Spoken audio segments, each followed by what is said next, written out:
செய்தி. வணக்கம். விவி செய்திகளுக்காக ஊர் செய்திகள் வாசிப்பது ஸ்வர்ணா.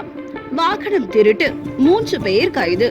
இருசக்கர வாகனங்களை திருடும் கும்பலை அதிரடியாக கைது செய்த காவல்துறையினர். விலை உயர்ந்த 2 சக்கர 8 வாகனங்கள் பறிமுதல். ராணிப்பேட்டை மாவட்டம் காவிரிப்பாக்கம் காவல் நிலையம் எல்லைக்குட்பட்ட குடியிருப்பு பகுதியில் மற்றும் பொன்னப்பந்தாங்கல் குடியிருப்பு பகுதிகளில் இரவு நேரங்களில் தொடர்ந்து இருசக்கர வாகனங்கள் திருட்டு போவதாக தொடர்ந்து காவிரிப்பாக்கம் காவல் நிலையத்திற்கு புகார்கள் வந்து கொண்டே இருந்தன. அதன் பேரில் வழக்கு பதிவு செய்து காவல்துறையினர் விசாரணை நடத்தி வந்தனர்.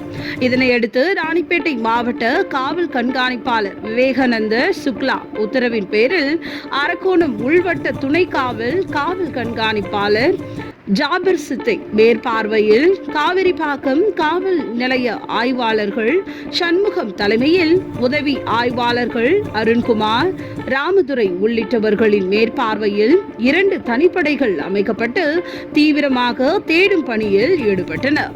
இதனிடையே காவிரிப்பாக்கம் காவல்துறையினருக்கு கிடைத்த ரகசிய தகவலின் அடிப்படையில் பொன்னப்பந்தாங்கல் கூற்றோடு பகுதியில் காவலர்கள் தீவிர வாகன தணிக்கையில் ஈடுபட்டு வந்தனர். அப்பொழுது அவ்வழியாக சந்தேகத்திற்கிடமாக இருசக்கர வாகனத்தில் வந்த இருவரை காவல்துறையினர் மடக்கி பிடித்து விசாரணை செய்தனர்.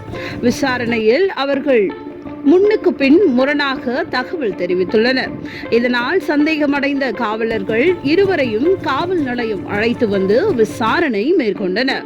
விசாரணையில் பானவரம் பகுதியை சேர்ந்த ராஜேஷ் வயது 23, நீலகண்டராயன்பேட்டை பகுதியை சேர்ந்த நாகராஜ் வயது 17 என்பதும் இவர்கள் இருவரும் சேர்ந்து காவிரிப்பாக்கம் மற்றும் அதனை சுற்றியுள்ள பகுதிகளில் இருசக்கர வாகனங்கள் திருடியது தெரியவந்தது. மேலும் விசாரணையில் நீலகண்டராயன்பேட்டையை சேர்ந்த தினேஷ் வயது 21 என்பவரிடம் இவர்கள் திருடி வரும் இருசக்கர வாகனங்கள் பதுக்கி வைத்து விற்பனை செய்ய உதவியாக இருந்ததும் தெரிய வந்தது. இதனைத் தொடர்ந்து காவல்துறையினர் வழக்கு பதிவு செய்து ராஜேஷ், நாகராஜ் மற்றும் தினேஷ் ஆகிய 3 பேரை கைது செய்து வாலாஜா நீதிமன்றத்தில் ஆஜர்படுத்தி சிறையில் அடைத்தனர்.